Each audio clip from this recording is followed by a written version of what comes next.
Welcome to Growing Your Firm, brought to you by Jetpack Workflow. We're here to help firms unlock the secrets to help you reach your goals faster.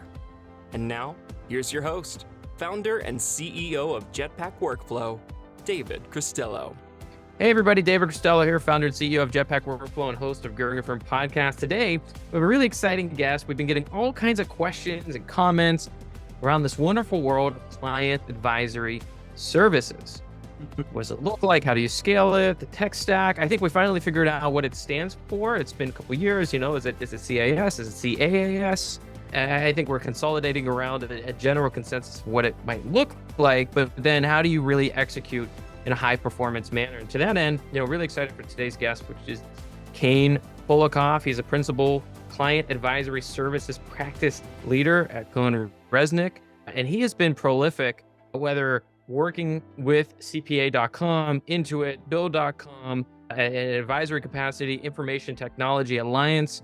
As a board member, he's been a practitioner, he's been an advisor, he's been a mentor in the world of CAS for before podcasters like Cristello were even talking about CAS. So I'm really excited for today's journey that we're going to go on and what it looks like to successfully build and scale up a CAS department. But first, Kane, welcome to the show.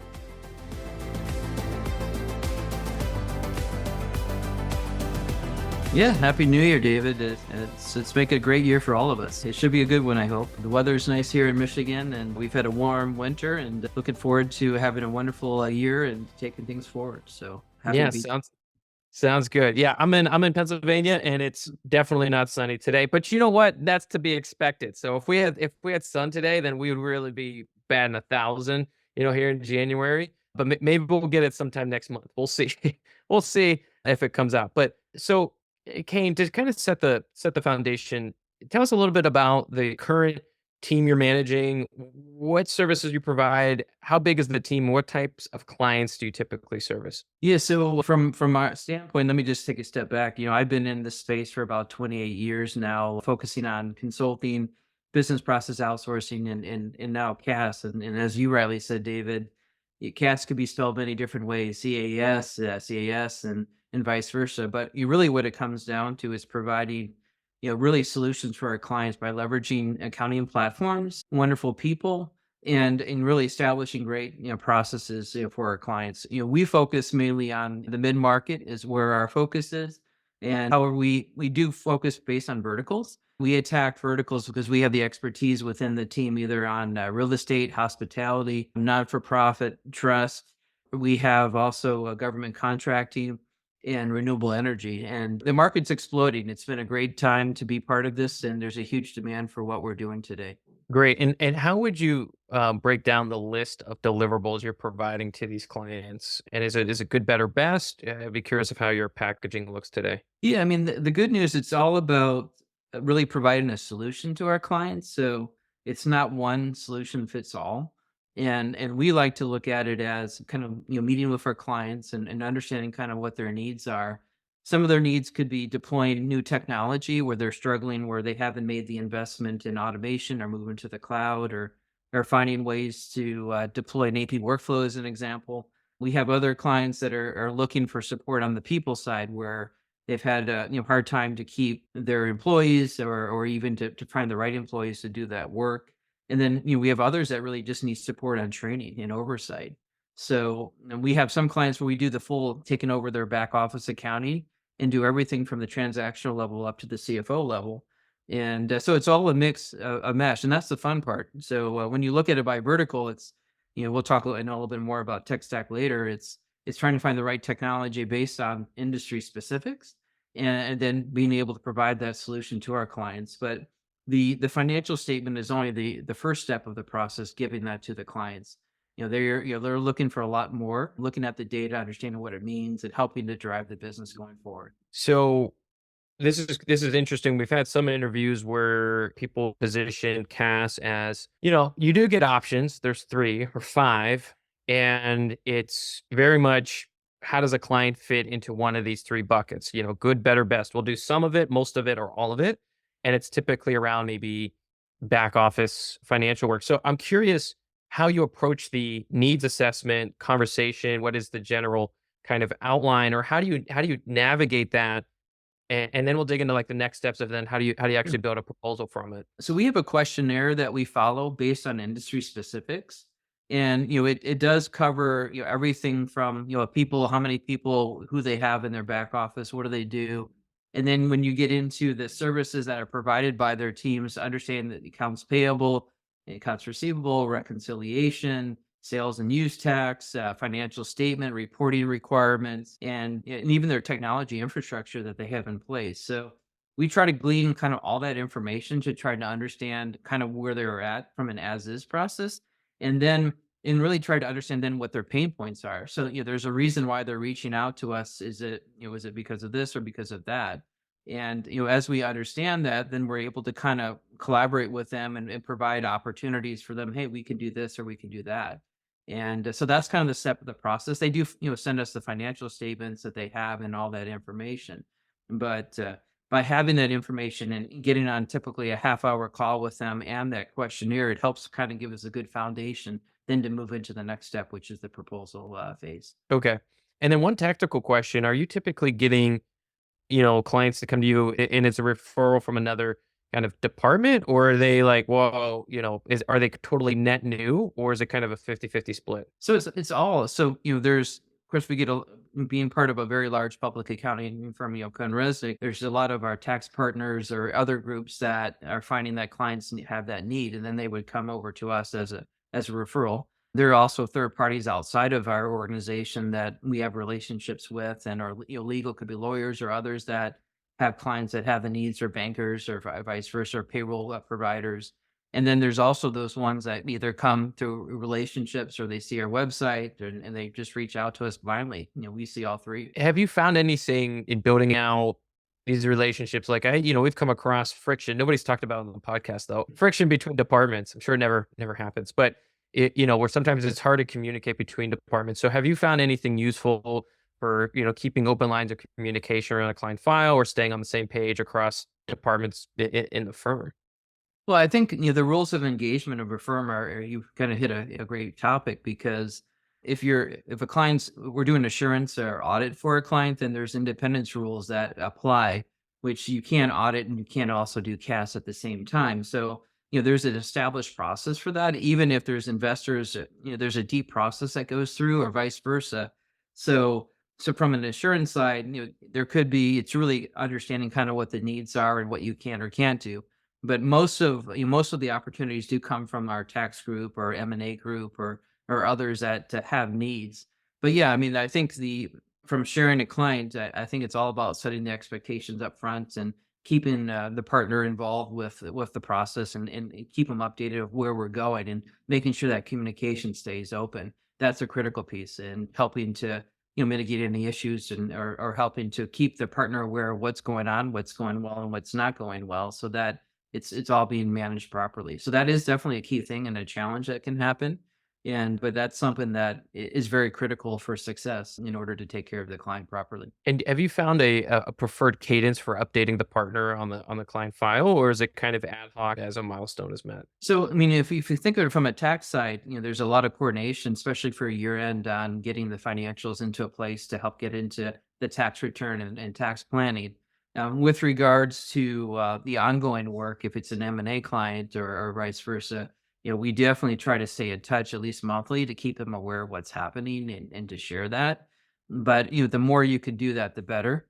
And that is definitely a critical piece of keeping that partner involved, and even to support them. And what that also provides is other opportunities too.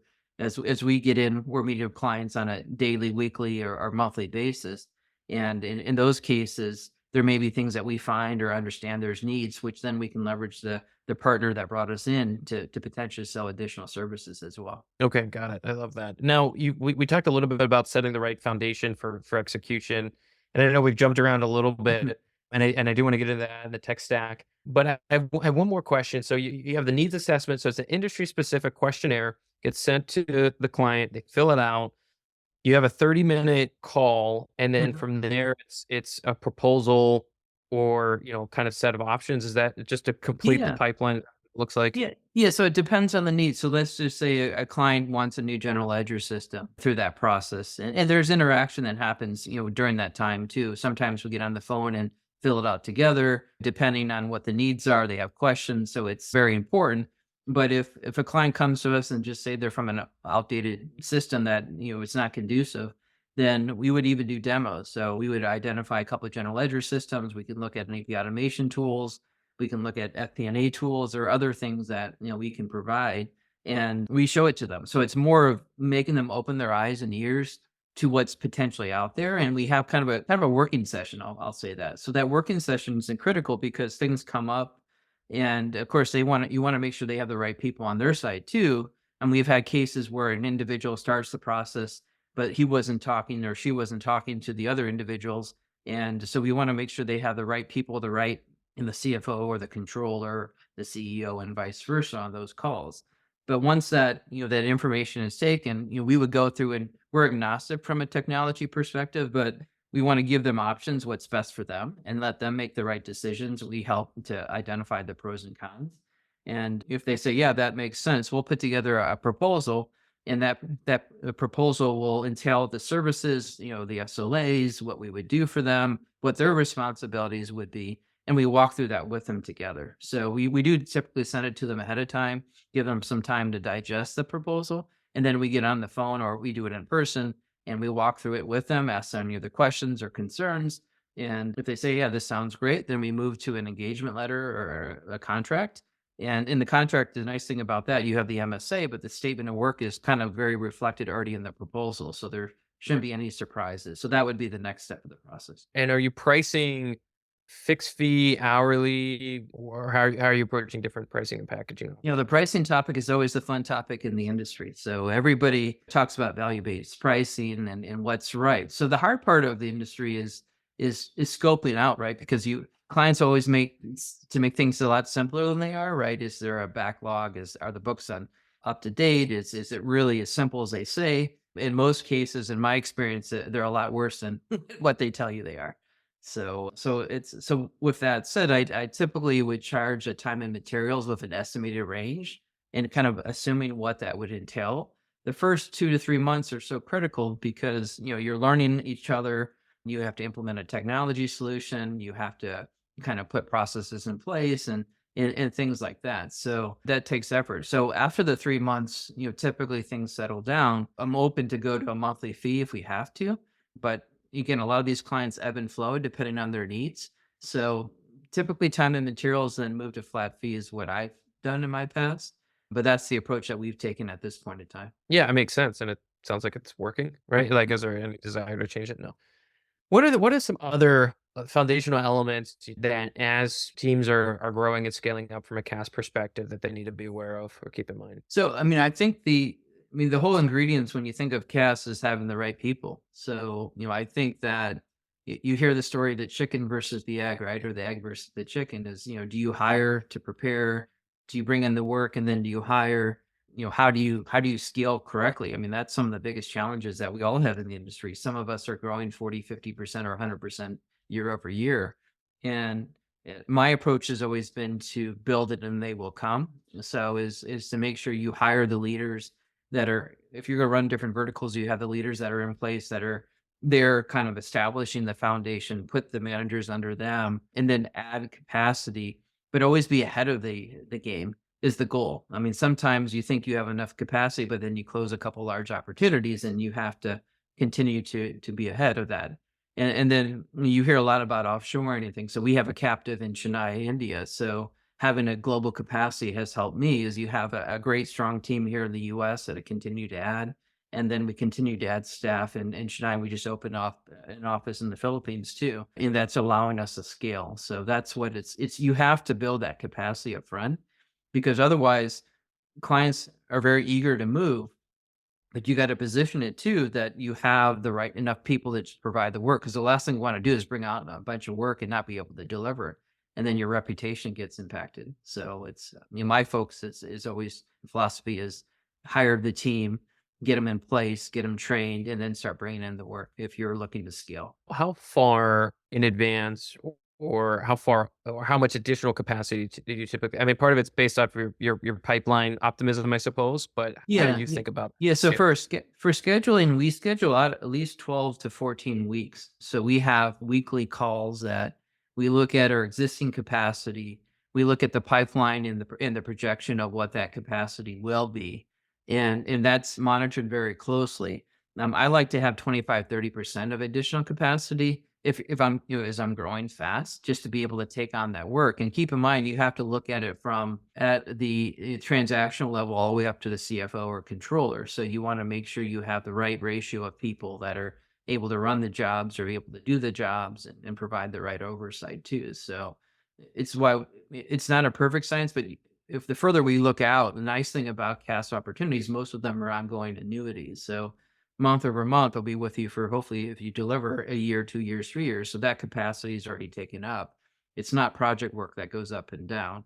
So we're continuing to build that capacity. So that's kind of how I've approached it. So 25 to 35% additional capacity per seniority level. Is that correct? Yeah, I mean, it's not. Yeah, I mean, it's the transactional level. So the important part too is and talk a little bit about technology is trying to automate as much as possible and alleviate a lot of the manual processing. So, like if you're doing accounts payable, there's a big difference if you have to key in all the header information and the line item details, and then manually route it for approval and all that. So if you can use AP automation as an example, that may be able to increase your capacity by 25-30%. So the key is really leveraging the technology, like the bank reconciliation. It could be a mess if there's thousands of transactions, but if you're able to run your reconciliation rules and to be able to alleviate, you're only looking at those smaller exceptions, and you need less people to do that. So we're really trying to rely on the technology as an enabler to do more with less. And then to build the capacities is you have to look at each of the verticals. Where in manufacturing, you have many more transactions, where in restaurants, you really don't have a lot of AR. So you have to look at it from an industry perspective to determine how you want to staff it. But typically, the more of the capacities rely on the transactional level than at the CFO controller level. That's typically how we do it. Okay. And you mentioned you're looking at this forward-facing rolling 12, 13 weeks capacity. What other team performance, productivity, accountability metrics are you looking at on a weekly basis? Yeah, so I mean, you always think about utilization. You hear about that, and from a public accounting firm perspective. But I run it as a business, so I have my monthly financial statements. Just like any business. So you look at our capacity, you look at our utilization on a weekly basis, and where our staff is, and who's got the work, who's got the jobs, and making sure that we're continuing to staff that up. Look very closely at the pipeline, look at the projections. That's very important. But what's even more important, are our clients happy? So you can look at all the numbers and the data, and if you have great margins, but at the end of the day, your clients are not happy, you're going to get erosion. So having weekly touch points with the leaders and the verticals, and understanding whether a client is green, yellow, or red, making sure that we're providing a healthy solution to our clients. That's a really critical factor for us, because if you have happy employees and you have happy clients, then you're usually going to do pretty well. And then you use all the other metrics to make sure you're moving in the right direction as well. So what's an example of something that would move a client into yellow or red? Missing a deadline. So an expectation of a monthly close, if it has to close on, say, the 12th business day of the following month, and you miss that date by 5 days, as an example. Or you're missing. Would that be a red, or would that be a yellow because you missed it Well, once? it would be trending. It's moving from green to yellow, and it's trending red, right? So if you do that 2 months in a row, that's a red. Yeah. I mean, the clients are coming to us because they want timely. That's one, but accurately too. What if you send financials and they're wrong, they're misclassified, and it's a mess? That's trending yellow too. You do that 2 months in a row, that's a red, as an example. You pay vendors incorrectly. That's a bad thing. So yeah, there's a lot of different things and little metrics that we use to be able to measure that, to make sure things are good. But the other thing is having a conversation with the client. So is in understanding, where are they at? Are we helping them out? Are they happy with what we're providing? That's also very important too. So is it the manager, or would it be an individual contributor? They would update. It's kind of hard. It's kind of like reporting on yourself. If you miss something, well, I mean, sometimes it's outside of your control. Clients could be interesting, but sometimes it's in your control, and you might have missed, you might have made a mistake. Hey, am I correct in assuming it's up to them to say, hey, this line's yellow, but I'm going to fix it in these ways? Is that kind of the thought Yeah, process? I mean that's what the management is. I mean, we have directors, senior managers, and managers, and their responsibilities are really to communicate. Now, a lot of these clients we talk to more than once a day, but also having like a quarterly review too. From my level, having conversations with the clients and kind of look back, to 3 months and what is going well, what's not going well. It's important to build that partnership. So, Mhm. and there could be situations where the client's not giving us the right information, where they may not know that at the senior level. Well, we're supposed to get this information at this time, which is now causing a delay in delivering financial statements. So it's a two-way street too. So you have to make sure that communication stays open, because if you're not, then it could run into issues. Just like anything, if you're in a service, we're in a service business, we have to take care of our clients and listen to what their needs are. Yeah. To jump around a little bit more, I told you we were going to jump around. This capacity puzzle, I think you're right. CAS is beautiful that you have this recurring revenue and you have this level of predictability to it. But how do you kind of navigate the potential dance of, if somebody for a week or 2 weeks is underutilization? Have you found, do you pull work forward? Do you help them support other teams? Is there a queue of important non-urgent work that they can pick up? Or like if somebody's lacking work, what do they do? Yeah, great question. So, with being within we fall within the consulting group within CohnReznick. And yeah, so if somebody's underutilized or a project is going to start, let's just say, for example, Joe's on the team and the project's going to start in 2 weeks. So for the next 2 weeks, he doesn't have anything to do, as an example. So he can work on internal projects, process improvements, things like that. But also we have other groups. We have cyber, we have what's called CFO advisory. We have other groups within our practice, and we're able to share resources. If there's capacity, like we're taking a lot of, because of our growth, we're also taking capacity from other groups because we need it. And so we're able to stretch and expand that capacity. So that's kind of how we play it. And the scheduling is done at that level. So scheduling within CAS is within my team, but we also go across the other 4 or 5 leaders that are outside of CAS, and to be able to understand, hey, we have 4 people that are freeing up on a project, let's just say outside of CAS, and they'll be free for 3 months. Do you need them? So that's the kind of dialogue which helps us provide that flexibility and capacity as well. Yeah. So you mentioned earlier, I love this idea that you have industry specific questionnaires, you have industry specific kind of managers. So it makes a lot of sense. But then, do you have industry specific tech stacks across the board? Like, are you supporting dozens and dozens of potential different apps depending on the industry, or how do you approach this? It could be quite thorny depending on how you look at it. Yeah, so each vertical will have maybe two or three general ledger systems. So, not trying to advocate any of them, I'm just using an example, but like for, let's just say, real estate, it could be Yardi and Appfolio and QuickBooks Online. Where if you look at non-for-profit, it could be NetSuite and Sage Intacct. I'm just talking general ledgers here.